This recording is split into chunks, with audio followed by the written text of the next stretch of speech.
Hi, I'm Richard Giddy from ActiveImage, and today I'm going to give you a quick demonstration on our deduplication.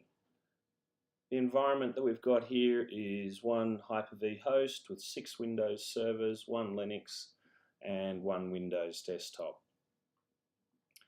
What we're going to do here is just do a quick backup, selecting the sys file and the data volume, which has got our virtual machines on here.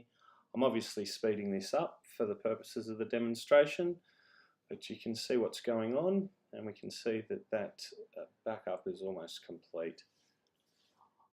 Something worth noting is ActiveImage has actually been around for about 10 years, and we've actually been doing deduplication in our product since 2011, so around 7 years. So it's as easy as just selecting here the deduplication compression and then kicking off our job.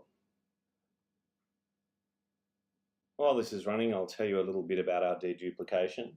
Our deduplication is inline data deduplication, so this means that it's being performed in line of the backup process.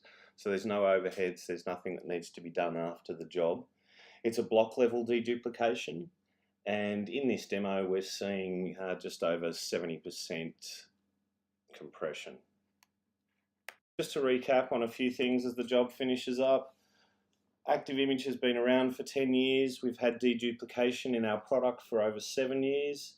This backup showed a host-based backup with 8 virtual machines, and our results came out with the host data was 335 gig, and normal compression, the result was 187 gig, and with the dedup turned on, we came in at around 87 gig.